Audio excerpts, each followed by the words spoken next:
Alhamdulillahi Rabbil alamin. Wassalatu wassalamu ala rasulina Muhammadin wa ala alihi wa ashabihi ajma'in.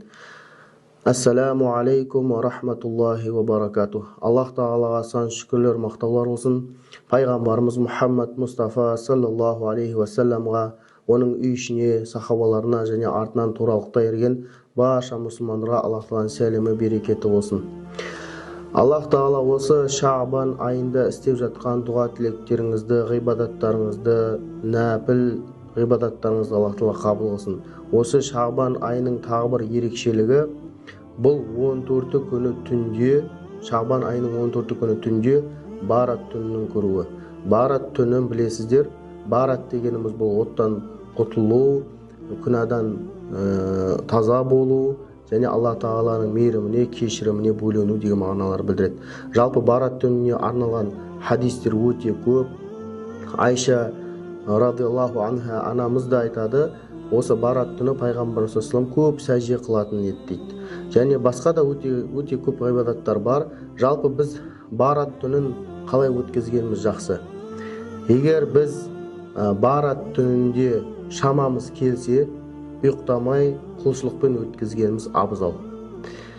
Шамамыз жетпесе, онда Барат түнінің кейбір бөлігін ғибадатпен өткізуімізге болады. Барат түнінде істелетін құлшылықтың түрлері, қандай құлшылықтың түрлері бар? Мысалға, намаз оқу, нәпіл намаздар оқу.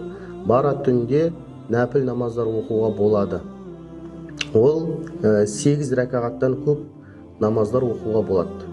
Ең азы 8 рәкағатқа дейін намаз оқуларыңызға болады. Және тілауат, Құран оқу, Құран көп оқу, зікір көп айту, дұға көп жасау, көп дұға жасауға да болады.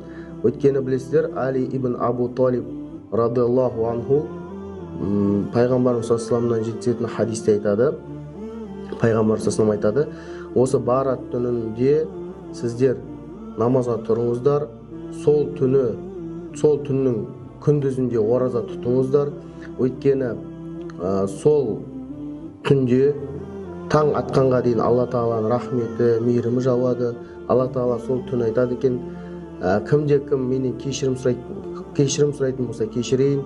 Кімде-кім менен ризық тілейтін болса, ризық берейін. Кімде-кім қиыншылыққа түскен болса, онымен қиыншылығынан босатайын деп таң атқанға дейін осылай әмір береді екен. Жалпы осы түннің ертеңіне 15 күні ораза тұтуға болады, нәпіл ораза.